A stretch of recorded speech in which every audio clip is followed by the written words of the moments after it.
I'm Elizabeth Benyon, Director of the American Democracy Project at IU South Bend and Director of Voter Services and Engagement for the League of Women Voters of the South Bend area. Welcome to this conversation with the candidates. Today I am joined by three candidates running to serve on the St. Joseph County Board of Commissioners: District 2 Democrat Oliver Davis Jr., District 2 Republican Derek Dieter, and District 3 Democrat Hodge Patel. Incumbent District 3 Commissioner Deb Fleming was unable to join us due to a prior commitment. Let's start with a question for the candidates. I'll go first to you, Mr. Patel. What are the 2 or 3 top challenges facing St. Joseph County, and what skills will you bring to the table in addressing these challenges? Great. Thank you very much for this opportunity to be here, Dr. Binion. There are a number of challenges out there that I've been hearing from folks as I've been going out and going door to door and talking to different individuals, whether they're residents or businesses or somewhere in between. And so in Mishawaka, the 911 center, it's a county-wide system, but in Mishawaka, in District 3, there's the 911 center where individuals call if there's an emergency. You may recall on December 31st, we had a tragedy where a mother was driving a minivan and it slid off into a pond. And there were some challenges with communication and training among the responders. We need to do better by our citizens and make sure that our dispatchers are properly trained so that they can make sure that our first responders who are responding to a call know exactly where that scene is. The county budget is another issue. Between 2016 and 2020, that budget has increased significantly. In 2016, Commissioner Fleming ran for office, and the budget at that point was $115 million. And today, if you look at the 2020 budget, it's $159 million. So it's about transparency. And she's not participating today, probably because she doesn't want to have to explain why there's a significant increase, $44 million increase in the budget over those 4 years. Happy to cover other issues as this conversation proceeds. Thank you. Thank you. Let's go next to you, Dr. Davis. Good evening. It's glad to be here. Our key issues that we are facing out here in the second district, number one is respect. We want to make sure that all of our voters are given the same respect that those who are in the first or in the second areas have. You know, oftentimes we have not seen that kind of respect when our voters have come before the St. Joe County and asked for certain delays, whether it's the IEC or other issues that we have to fight. We need to have the same respect all over the county, because once people feel that they are included in the decisions from the beginning all the way through, and not just at the very end, then we can have a buy-in. We can share our ideas with the elected officials can share theirs with us, and we can come together with a great synergy. We have the COVID issue as number 2. The COVID issue is definitely challenging our budget. And we got to look at how we are going to move forward with all of our budgetary deals that we are making in our city. You know, we looked at the fact that over the next 4 years, we're going to be losing monies given our property taxes. And we are currently having to look out of our general fund. Now, how does that play out when we also have to add in the COVID issues with the loss of revenue through the hotel issues that we have lost with our football with Notre Dame and all the issues that we have had to deal with, from hotels to our restaurants to many others? How can we then take our redevelopment dollars and help build those who are already here, the businesses and the people who are already living here? How can we make sure that they're here? And so those 4, I plan to help build respect back for those in the second district. Thank you. Thank you. Mr. Dieter, I go next to you. Biggest challenges and how will you address them? Okay, thank you very much. And again, thanks for moving the schedule around a little bit. I know initially I said I was going to be working, which was my business is fluid, so I think this works out well for all the candidates who are in attendance tonight. There's several major issues, and you can pick about any one, but Hodge alluded to the 911 center. That's been a disaster since it started. When I was on the city council, I told people you didn't need to go to 1, you could definitely go to 2 like the state mandated. I have talking to the people who run that. And I think at the end of the day, there's several things that need to be improved. One, who's in charge of it? Currently, all the 3 mayors and the commissioner and on board, none have any experience in law enforcement. I have 39 years. I've been on both sides of that radio for a long time. So again, it comes down to budget issues, training issues, personnel issues. The thing that Hodge alluded to, the tragedy of someone going into the water, Yes, the dispatching could have been a lot better, but I've been on dozens and dozens of cases where that, and unless you would have been there when that happened to get somebody out of a pool or a water or that type of accident, you have to be on scene, because by the time the police and or ambulance get there, it's usually 5, 8, 10 minutes. So but that whole thing needs to be wrapped. And secondly, I've been pushing this, the voting centers in the county is clearly dysfunctional for all the people in the county to be able to vote. Your group and League of Women Voters and everybody else worked very hard of trying to acclimate the people in the county, where to vote, how to vote, and so on. And again, to come up here in the bottom of the ninth thinking you're going to hit a six-run home run is ridiculous. I wrote an article back in June about just how dismayed I was that only 12 voting centers were available for the primary. I asked for 60. Again, they came back with 41. Myself and Jake Teshka at a press conference last week, just completely baffled of why Walkerton and Lakeville were left out of the equation. But at the end of the day, all elected officials need to work in conjunction with the election board to make sure that the entire county is served with places in the cities and the townships where people live. Thank you very much. Dr. Binion, if I can just say one thing, I wasn't alluding to when I mentioned the 911 center that, that tragedy could have been prevented in any way. So I just want to be clear about that. I think the first responders, their goal was to be there. And unfortunately, there was just a lack of training. And even with that training, I don't know that those lives would have been preserved. But there might be other situations out there where we could, prevent a tragedy. Thank you for that clarification. Let's move on to a topic on many people's minds in St. Joseph County, the Indiana Enterprise Center, or IEC. It's over 7,000 acres of land in northwestern St. Joseph County, east of the town of New Carlisle and west of the city of South Bend.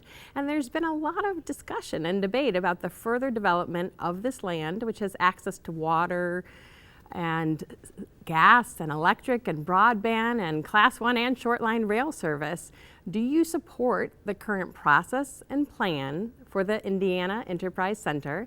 If not, how would you change it? And if so, how do you make sense of the continued public opposition to the IEC, and how would you suggest moving forward? And we will start with Mr. Davis. Just glad to share my thoughts on this. Number one, I do not support what is going on. I've stated that for some time now, and I've worked with the people to help raise their voices regarding this situation.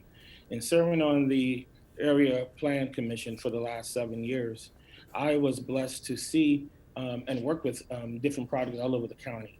And one of the key things that we asked as commissioners was, what are you going to do with the proposed rezoning?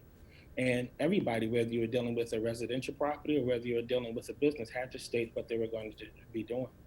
And when it's come down to the IEC, first of all, they tried to come with the big plan of over the 7,000 acres that you talked about. And then they are now trying to come piece by piece by piece by piece. And when you ask them what is their concern, they would say, well, we don't know what we want to do. We have future projects. And I really have had major issues with us trying to treat them differently than what we have treated others. So we have to preserve our farmland. I have fought for a green space for years when I was on city council, where they was fighting to save Elbell Park, making sure that we didn't put a fire station on our zoo area. So many of these different things that we have had to look at. We got to be honest with the people from day one. We were dealing with Ardmore. The same problem happened again, and we had to get in there to help fight for the people of Ardmore. So therefore, we can do better by, number one, including everybody. Number two, stopping this project, as the town council in New Carlisle first had said. They were right on target before they made these last changes, but stop it. And then come together after everything cools off to then tell people, if there are some buyers out there, let's talk about it.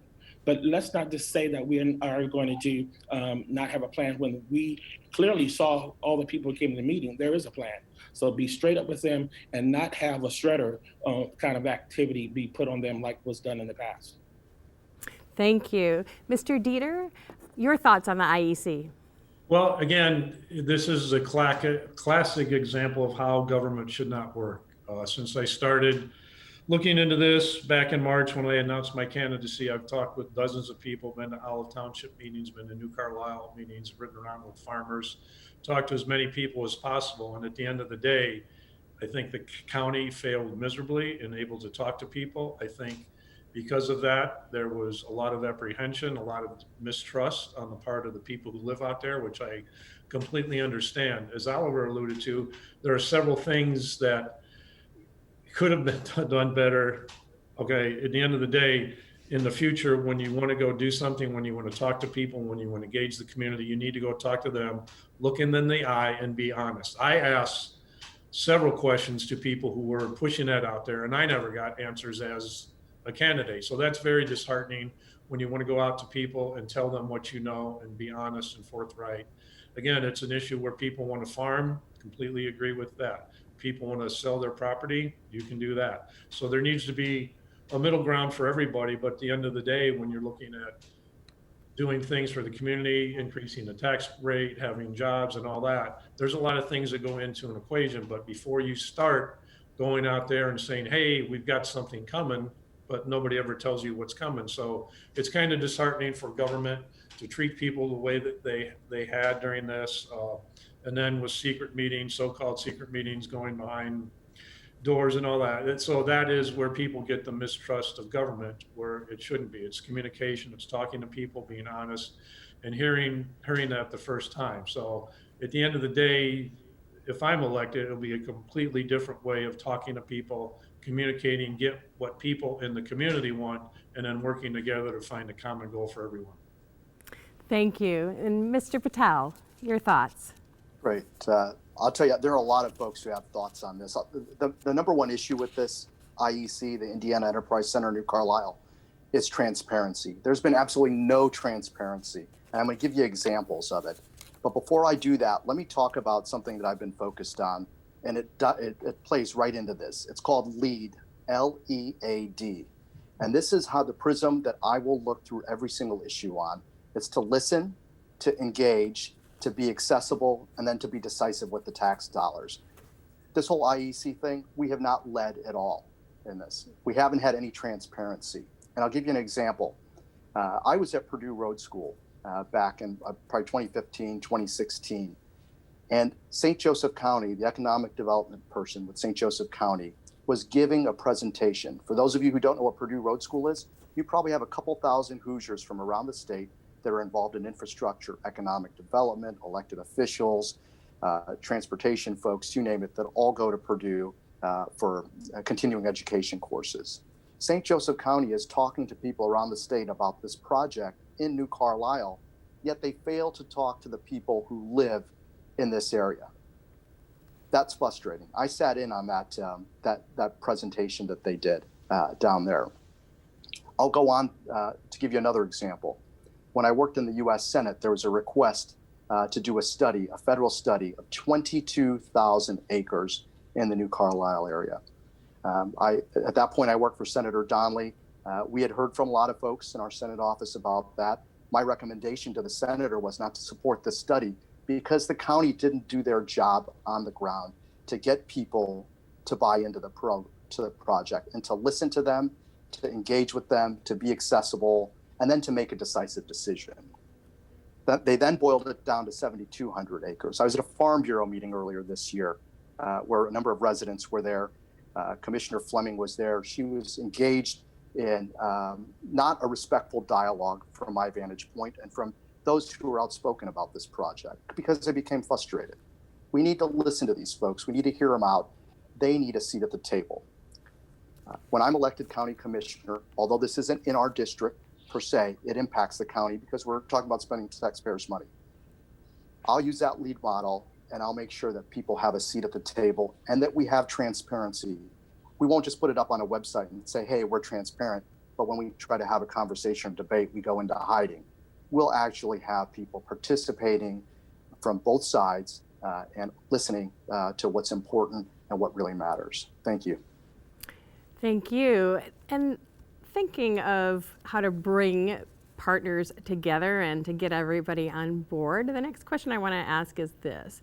How would you work with the City of South Bend and other units of government to maximize taxpayers' return on investment in redevelopment and development decisions for the county? Mr. Dieter, let's hear first from you. Well, 12 years on the South Bend City Council, including 5 years as the president, I understand the workings of South Bend government. And to this hour, as we speak, there's never really been a lot of collaboration between county and city government, which I find, I've always thought about that when I was in the city council, that they didn't mix, they didn't talk, they didn't work together. You have county council members who take in some of the city council members, the commissioners take in, the race that we're running for, about 65% of the vote comes from the city of South Bend, the entire 2nd district, the entire 5th district, the 6th district, 5 precincts in the 1st district, 4 precincts in the 3rd. So it encompasses and it covers all of that. But the point of the matter is there has never been a working entity between the county and the city when it comes to redevelopment, when it comes to just everything that goes into government. I think we could do better by going to one vendor to do the overall bidding for all the streets. We shouldn't be outbidding city and county against each other. How much is this? How much is that? The city does our own LEAF program. The cities in the county, North Liberty and Walkerton and New Carlisle and Lakeville, they all do their city leaves. But at the end of the day, it's not a unigov, but we certainly need to make better use of all the taxpayer money that comes both to the city and the county. Because when I'm going door to door, I'm explaining to people, because voters really don't know where their tax money goes, to the library, to the airport, to the schools, and so on. I think by letting them know that all that and every township is different when it comes to the taxes and the assessment. But that's a very good question. We definitely need to work better within the structure of St. Joe County, with City of South Bend being in St. Joe County. Thank you. Mr. Patel, your thoughts? Great. Thanks for this question. So really, it's about collaboration. And I have a strong track record of more than 20 years of working with cities and towns, with cities, with counties, with state reps, state senators, the governor's office, and also on the federal side with the U.S. House and Senate. Now, I know this is a local issue, and let me give you an example. Ever since I announced that I was going to be running, I've been attending Mishawaka City Council meetings on a regular basis. I've attended county council meetings, and I've asked people along the way, how much interaction do you have between the city and the county and vice versa? And the overwhelming response is none. You would think that there's walls built up everywhere and that they can't communicate. One of the recommendations that I would have that we push forward, and this would again be through that lead model of listen, engage, be accessible, and be decisive with the tax dollars. I'll give you an example. Say each of these communities, whether you're talking about Roseland, Mishawaka, Osceola, South Bend, the county, they all purchase squad cars. So why don't we do bulk buying? And I understand there's separation of government and all of that. And what we do is we figure out between each department, each city or town or county, how many squad cars are they going to buy? How many dump trucks are they going to buy? And then we total up that number and then we bid it out that way. And so we may end up with an extra, half of a dump truck or an additional police car, and go through a rotation where these communities benefit from that. Instead of each community playing in their own sandbox, why don't we play as a team in St. Joseph County, partnering with our towns and our cities? That's what we need to do. MACOG, Michiana Area Council of Government, it's an excellent example of people working together, Democrats and Republicans, mayors and city council members, county council members and commissioners from 4 different counties. Politics, I can't recall a time where I've seen politics play a role in that. That's what we need to do within St. Joseph County. If these other counties can do this stuff, St. Joseph County certainly can step up and do it as well. Thank you. Dr. Davis. I'm glad we just heard about MACOG, because I was blessed to serve on MACOG for nearly 7 years. And I also served on Transpo for 16 years. And MACOG, as it was just talked about, and Transpo both have bipartisan kind of commissions. And it was great. With Transpo, we worked with City of Mishawaka and the City of South Bend. The people who were appointed to the board were the mayor of Mishawaka, the council of Mishawaka, the mayor of South Bend, and the council of South Bend. And we came together as 9 people to help us bring that new administration building that's there. It's newer, still, even though it's almost 9 years old now, well, 10 years old, but still, considering the fact that our old building was over 100 years old, it's still new to a lot of us. And we were able to do that on a bipartisan kind of a deal in terms of helping to get federal and state dollars here. And with our MACOGs, as it was talked about, we worked in 4 different counties: St. Joseph County, Elkhart County, Marshall County, and Kosciuszko County. And so I was blessed to work with all of those different leaders from those different areas. A lot of them were rural areas. And so we were able to have the urban areas and the rural areas come together to make infrastructure plans about how we can improve our roads and highways in our local areas. And so I was able to do that. And then over these past 12 years when I was on the South Bend Council, not only did I work in city issues, but being on the zoning area plan, we talked and worked on issues all over the county outside of the city of Mishawaka. And again, when the area plan was set up that way, we were able to have collaboration with everybody. It's set up differently now, which is a shame, but we needed to have had that kind of connection. In all of those things, we had the Ardmore situation that came out with the South Shore. One of the major problems with that is the fact that every single body, whether it was the county council, whether it was the NICD, whether it was the city of South Bend, everybody had a study here, study there, and study there. Now, I'm grateful for the amount of education my parents blessed me to get. However, with all of these people having studies in different silos and not coming together, that was a problem. And so many times we called out for that, but the county, even though we're on the same floor, in the 4th floor, there was a one section and we were in another place, the city county building, there was a wall. And so many people in the city of South Bend believe that the county officials are for those who live outside of the incorporated area. And sometimes some of the county officials believe that too. And well, that's a city of South Bend problem. That's a Mishawaka problem. No, it's a St. Joe County. We all pay St. Joe County taxes. And so therefore we are all one big family here, and we need to come together, because when one part of our family is hurting, then all of our parts of family hurt. I'm a social worker, been a social worker for almost 30 years here in the state of Indiana. And therefore we have to come together as a family, as a community, and lift up everybody. Lift up the New Carlisle, lift up South Bend, lift up North Liberty, Walking and everybody here, and then we become strong. If you only lift up one section of the town, that doesn't do it enough for us. All right, thank you very much. I want to ask next about what key factors you would each consider with regard to economic development and redevelopment decisions. We've talked about the IEC and we've talked about development more generally, but what are your top 3 or 4 priorities when evaluating proposals? And I'd like to start with Mr. Patel. Great. Thank you for that question. All right. So here's what I would look at. I'd use the LEAD model, LEAD, and from there, I would have conversations with individuals, particularly folks in the development community, and use the IEC as an example. I've talked to developers here locally in this community who haven't had a seat at the table.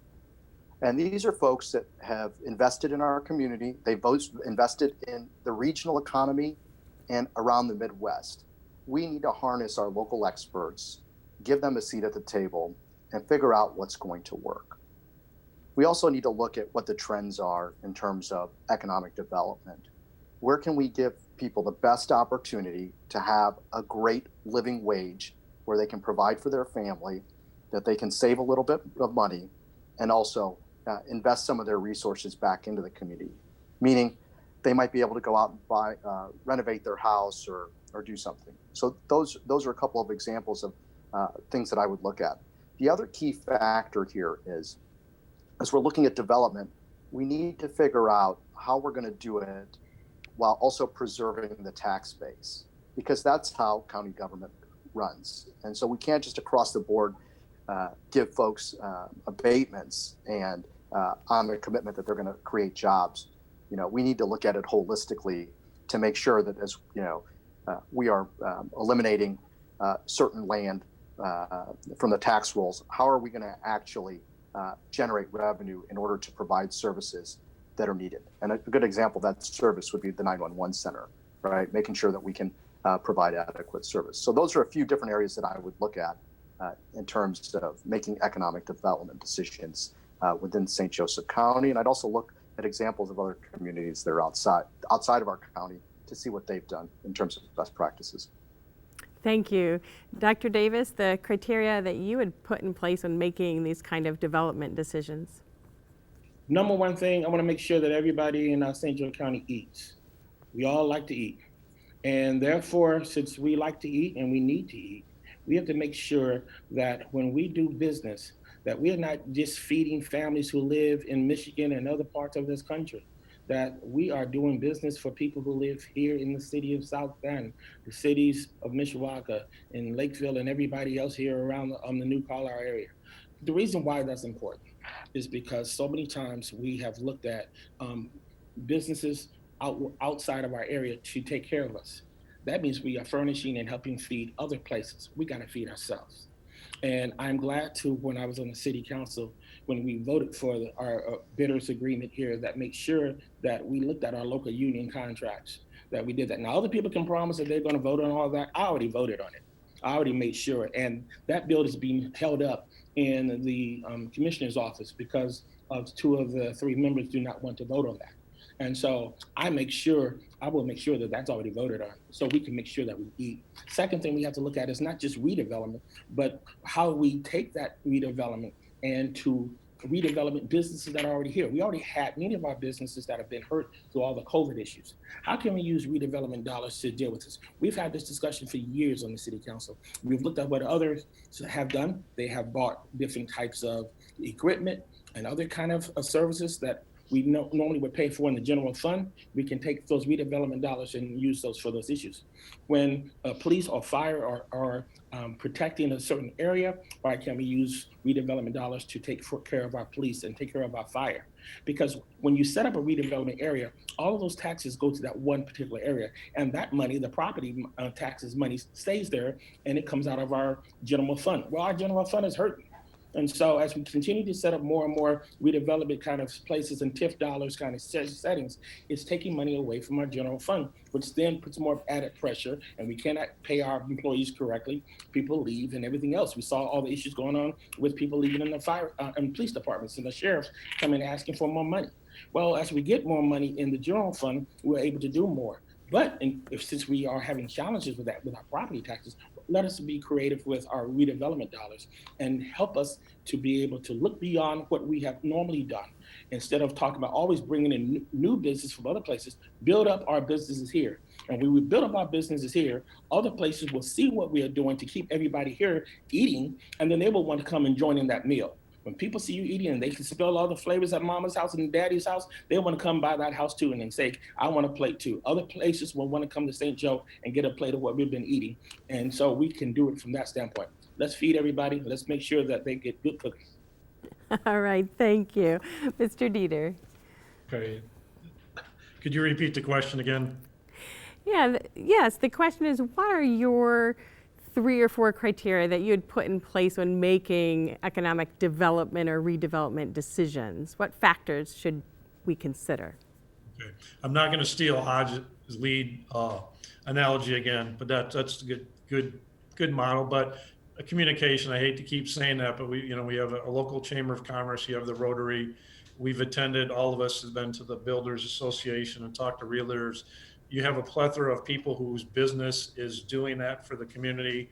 I think the model that Mishawaka has done on Grape and Main Road is the way to develop, and they're very successful. I think, unfortunately, South Bend hasn't taken a page out of their book of very, very good development, the way that they set it up, the aesthetic way the streets and all that are set. But at the end of the day, there should be, again, I'm not a big meeting guy for the sake of meeting, but you have all these people and everybody's on their own little tangent of what they want to do, which is fine. But at the end of the day, as a community, as a county, we all need to be on the same page in some essence of what we're going to do, of whether it's the Cressy's or Majority Builders or all these builders and very successful businesses in the area to work together as a government entity to find out what they need. It was interesting. We went to the Home Builders Association. They did an online presentation, which was interesting. And my question was, what, as an elected official, can we do to help the builders and so on? And it was about the flow of paperwork and just all the red tape that goes into getting permits and stuff like that. So working and getting the information from the people. I'm a street guy 100%. I'm out every single day for hours, which I love, and getting that information from the people who live in the community, the people who work in the community, and the feedback that we can bring as government officials. That's how you get it. I've been very dismayed of the county commissioners don't even attend the county council meetings, which only meet once a month. City council is twice, council is once. So there's no viewing of what's going on, just getting a read of the whole community. But working there is so much talent in this community, and working with them, not reinventing the wheel, but working within the boundaries we have. The TIF districts in South Bend, which Oliver alluded to, takes a lot of money away from the tax base in South Bend and the general fund. The county does not have as much. I think South Bend is way over TIF'd, which means the money that's captured in there stays in there. So again, communication and working within the parameters of what you have to begin with. Mr. Dieter, let me follow up with you then as we move into this next question that I have for you all, which is on tax increment financing, or TIF money, that allows the county to divert future property tax revenue increases from a defined area or district toward economic development projects or public improvement projects in the community. Can you explain your TIF philosophy? You mentioned some areas were over-TIFed. So when, where, and how should this money be used? Again, the concept of TIF is theoretically, if a TIF district, South Bend, the landmass, I think when I left there, was probably 30%, if not more. It's not some of the outlying alleys. The airport TIF is huge. And so at the end of the day, the tax revenue taken within the boundaries of, let's just go Lincoln Way to Olive, Walnut to Western. So all the monies that would have been tax from property taxes stays within that for infrastructure, streets, roads, and so on. So that then has an effect on the general fund, where you pay all your bills from police, fire, everything else that the city has to pay for. It comes out of the general fund. So that being said, there's a fine line of, does the TIF dollars stretch to where then economic development comes from that?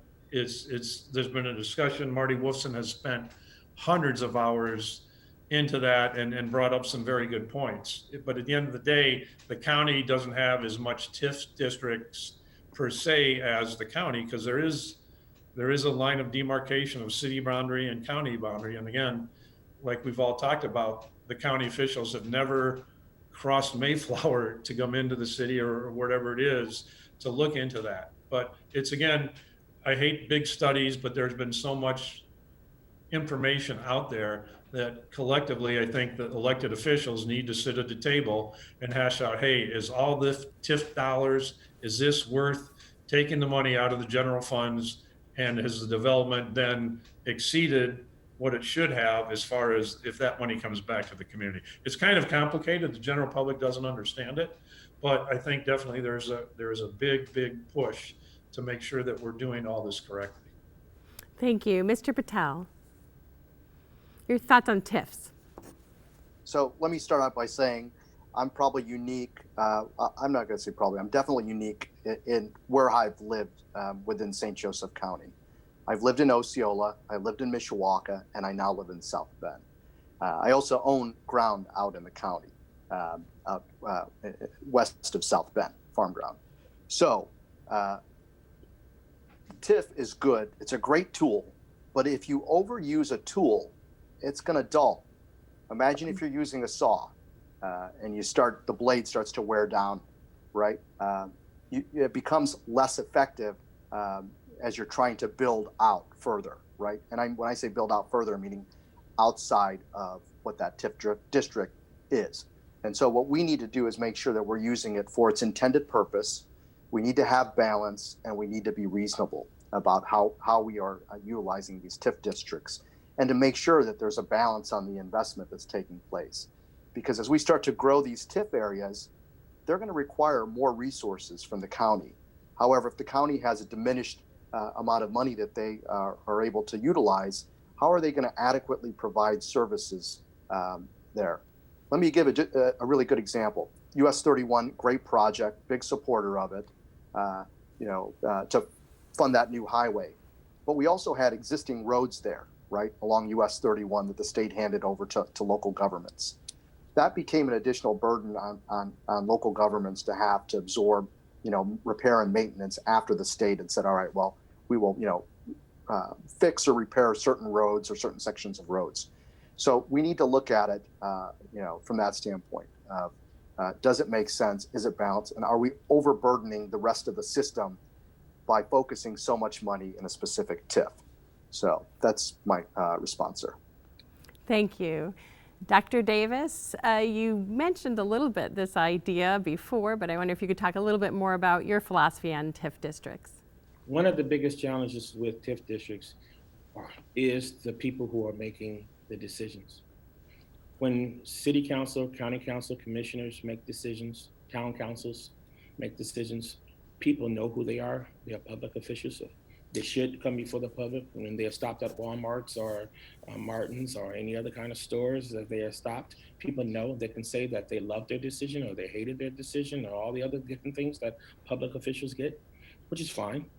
The problem is with the amount of money that our people who are on these boards are making in terms of the decisions they're making. A lot of people don't know who they are.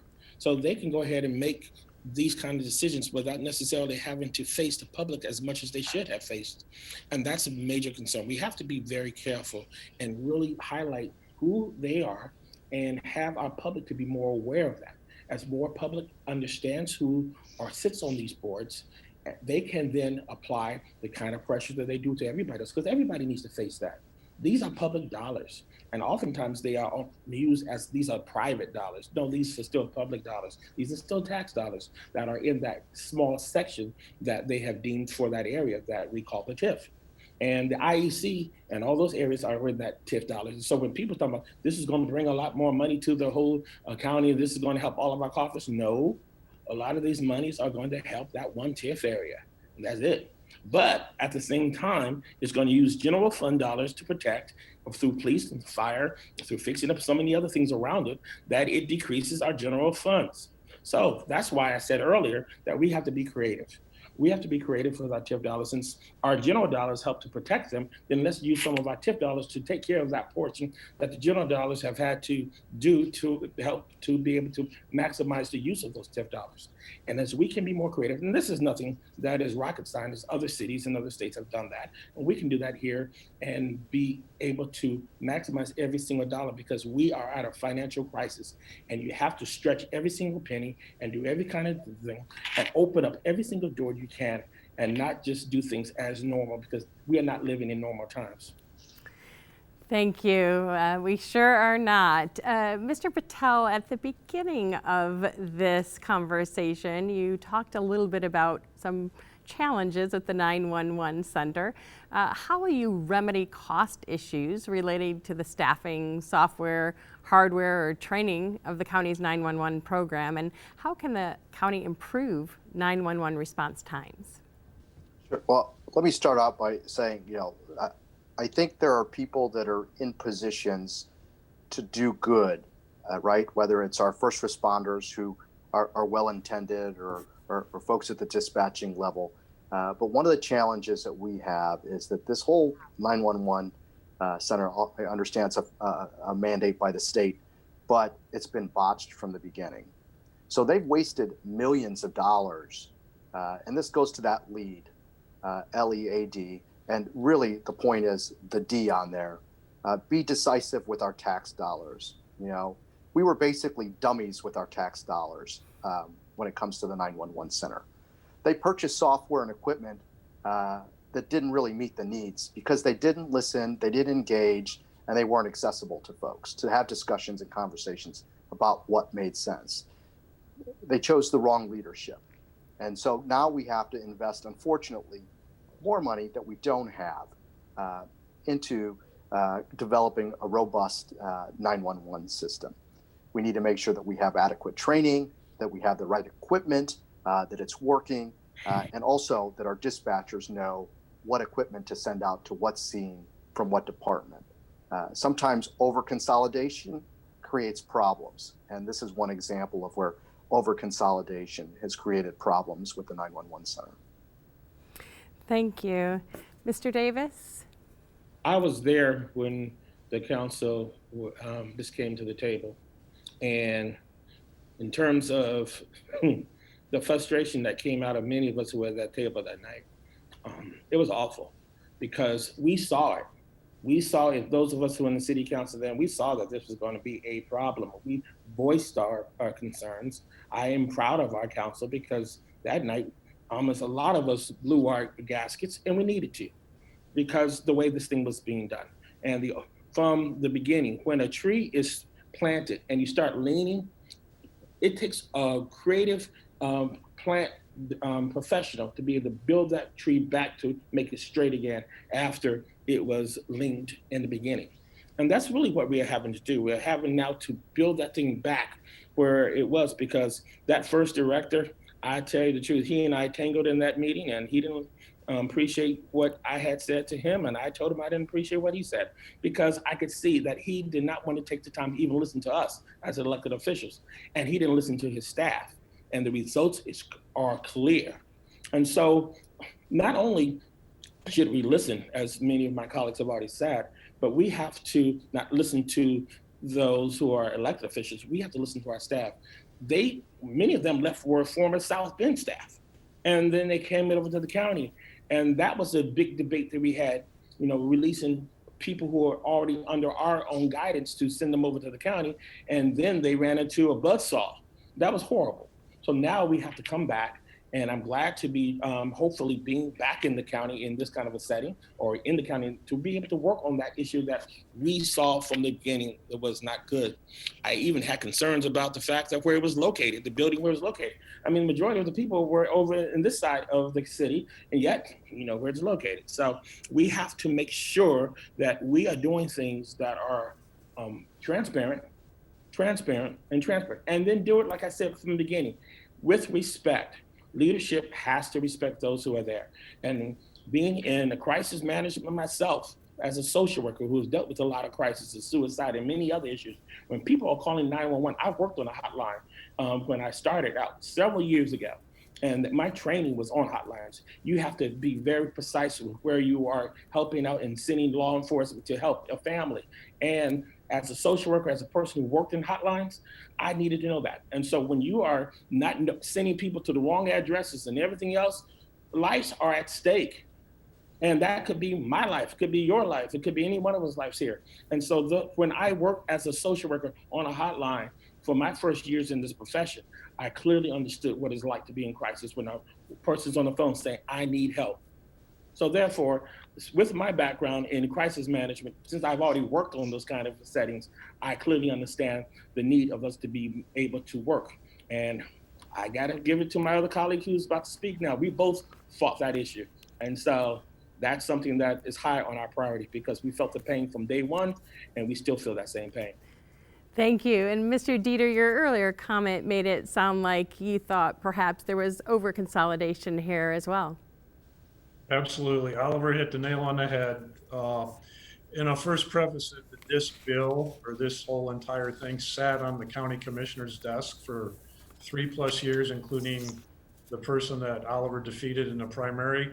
And I think either Oliver or Karen was on the public safety chair, and we had asked, and if you ever want the minutes, I can get them. We need an update. We need an update. We need an update. And the clock was running out. So again, the leadership that Hodge and Oliver expressed too, our mayor wasn't here. He was off in another country. So we had an interim mayor who was given the task of trying to talk us into this. And I stopped him in his tracks because, in fairness to him, he has no idea what the police radio is about. I was on both sides for 39 years. I know the ins and outs of the good, the bad, the different, and so on. And in the end of the day, Oliver was on the phone with people. I was the person going to the houses when people were committing suicide, when people were being hurt, when people were being beat up. And unfortunately, sometimes when people are being killed at the door, I'm in the door. I'm the first person there. So I saw that. So the information that you need to get as an officer, as a fireman, as a paramedic, needs to be precise. The people who really were hosed over were the people in the city of South Bend, the dispatchers, the 52 people who worked it there. The city had spent millions of dollars, roughly around 14 million, into that radio room. It was fantastic. It was the best in the county, no doubt, 100%. And I'll remember is I told those people, and I told the people who were trying to push that, the people are going to get hosed, a nice word, is all the people that lost their pension, they lost their tenure, they took a cut in pay.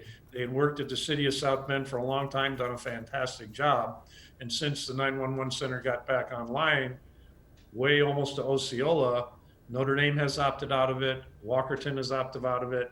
I've heard other entities may, but at the end of the day, everybody's now complaining on who's supposed to pay most of the part, and it comes to the county, which isn't fair because the city of South Bend has the most calls of all of them. So I think all three of us are on board. That needs a total overhaul. It should have never happened. It did, but as elected officials, whoever gets elected here, I know that's going to be something that we all work and get that stuff fixed. Dr. Binion, if I can add one thing, this conversation is about transparency. Commissioner Fleming, this disaster happened on her watch, yet she has failed to sit down and be a part of this discussion today with the other candidates. And so that's a reflection, right? She obviously doesn't care about the citizens and the importance of the 911 system and making sure that it works for every person, whether you're in the city, the town, or the county. So, kudos to everyone who's participating here. And hopefully it's a reflection down the road of how voters make decisions. Well, the commissioner isn't here to defend herself this evening, so let's move on to the next. Did have an opportunity to, yes. But once again failed to step up and lead. Let's move on to the next question, which is about things that citizens do think quite a lot about. Leaf pickup, recycling, and park services are probably the most visible services that county government provides, or at least the ones on many people's minds. Should the county continue to provide these services for people residing outside the city limits? And if so, do you recommend any changes to these programs in the future? And we start with Dr. Davis. Well, in the second district, I would be amazed to find a whole bunch of people who've gotten their leaves picked up, because this is something that is a gift to those who lived out in the first and district and other districts. We don't get that privilege, yet here we are having to use county dollars, tax dollars that we are paying to out of our own monies, yet we don't get any benefits from it. So why should I pay for something that I don't get any benefits for? Why shouldn't anybody who lives on the west side of South Bend, New Colorado, Olive Township, and everybody else, why should they pay for that? It's ridiculous. And so therefore, we have to make sure, that goes back to my first comment, respect. Why should somebody else on another side of the county get certain privileges and get certain services, and those of us who live on another side don't get that? It's ridiculous. And so, no, I'm not in support of the LEAF program. I think we have to come up with kind of programs that are best for the whole kind of a county. There, of course, will be certain things that each county area may have some uniqueness, but leaves fall everywhere. Leaves do not just fall on one side of the county and say, okay, on this side, we're not going to deal with that. Snow falls everywhere, rain falls everywhere. Okay, so therefore, leaves are equal opportunity. No matter if you're Democrat, Republican houses, leaves fall on your house. So therefore, we have to make sure that we can have services that we pay for. And in this area where we are running in the second, we are not benefiting from that. So no, I do not support the leaves project from that standpoint, because those are my neighbors, and like many of us over the other side, we got to deal with that. You say, well, that's a city issue. Well, that's a city issue from that standpoint. So everybody's having to learn that. As it becomes more and more of a city issue, then let everybody have to pay for it like we did. Let's move forward and be more creative with our dollars, especially in this COVID time, and utilize those dollars. I was glad what they did this year. They put those dollars to help pay for many of our sheriff dollars for our police, and we need to be able to utilize those dollars to be able to do something else creative with our own budget, since we're already under stress. All right. Mr. Dieter. Again, this format is because all of our answers usually substantially the same thing, but Oliver's right. Out in our district, the second district, New Carlisle, Walkerton, North Liberty, Lakeville, in their city limits, they do their own city pickup. In the country, there's a few subdivisions and they contract with private companies, but the bulk of the private pickup that the county was paying for is out in Penn and Harris and Clay Township out that way. Again, my personal opinion, that had been tried in-house by the county for several years with their street people, and they have too much responsibility just doing the streets, let alone picking up. Again, the entire leaf stuff, it depends on the weather. If you get an early fall, you get an early snow, everything is done for the entire winter. So stuff, even here where I'm at on Portage Avenue, a couple of years ago, we had an early winter. Those leaves were there until springtime. So that's an issue. But I think out now, I believe that the county had put a little money into it, but I think people now have the ability to go hire somebody, which that company does a very nice job, but it's up to the citizens to decide, hey, out here in Howell Township, Lincoln, Warren, wherever, Madison, Union, why are some of my tax dollars going up into there? So I was attempting to do a breakdown, and it's very hard to get information from the county on out of the budget, how much directly from, let's say, Oliveton Township tax dollars from property taxes actually goes out that way. But the moral of the story is everybody should be able to pick up their own leaves. I don't think it should be on our tax dollars. They could go to roads, they could go to the 911 center. But at the end of the day, private companies can put that out to bid, which they've done. But as Oliver alluded to, out on the west side where we're at, the leaves aren't a big issue and people really aren't that concerned because they either let them lay or they burn them out in the country. Mr. Patel. Leaves. What a wonderful topic, very seasonal. And so let me say this. You have to look at it through, again, you're going to get tired of this, but I think you look at it, lead. Through the listen, engage, be accessible, and be decisive with our tax dollars. We need to look at this in a comprehensive way and look at it from a budgetary standpoint. St. Joseph County is the only county in the state that I'm aware of that offers a leaf pickup program, which is not comprehensive by any means. You heard the other two candidates talk about there are parts of their district that don't benefit from this, yet they pay for it. So we need to figure out a solution to this. And, it's very difficult to get information on this leaf pickup program. Find a vendor or contractor who ends up getting paid for tipping fees, which is where you dump off the leaves. They don't have to pay for that in their contract. They get fuel. I'm sure a lot of people, I would love to have free fuel, as a part of a contract from my clients, from my small business, but that it just doesn't happen, right? But for some reason in county government, they think it's okay to help fund that. So we need to also look at it in a holistic sense. I work for a healthcare system, and we can't have people burning leaves, but the residents need to find some solutions as well. When they purchase a home or purchase land, it's highly unlikely that the county is going in there and planting trees on their property. Those trees exist. They know what's there already. If somebody buys a house on the river, the county doesn't step up and pay for the flood insurance for their home. Or if they buy a lake house, the county doesn't come in and say, hey, we'll pay for your flood insurance. If people have grass clippings, which we're starting to leave that season of having to cut grass, the county doesn't come in and pick up grass clippings. So we need to look at it, one, from a budgetary standpoint. Is this a service we can afford? Two, how are we going, if we can afford it, to what level will we be able to afford this service? And then three is, I think we need to look at maybe doing this internally within the highway department as it was done before, because a lot of this money that's being provided goes out of the contractors out of the state, and so we could benefit more from keeping that money here within the county. I also want to add that my opponent has received thousands and thousands of dollars from the vendor who has that contract. So it's a no-brainer in terms of why she wants to continue to support funding this leaf pickup program at all lengths. Let me touch on parks really quick. Parks are important. That is an area where, well, I use it. I'm sure a number of other folks, in the community use our parks, but it's a draw to our county, and it's going to help people. I think Derek and Oliver were both at a Home Builders Association meeting, and we talked to the home builders. They're building homes. People want to have good access to parks. So there's a connection there between economic development, housing, and having good parks. So we need to make sure we use our resources. I would suggest that we look at state and federal grants to help enhance our parks. The state has funding for trails that we should utilize.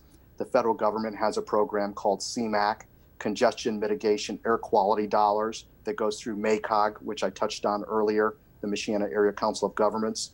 We need to look at it from that standpoint.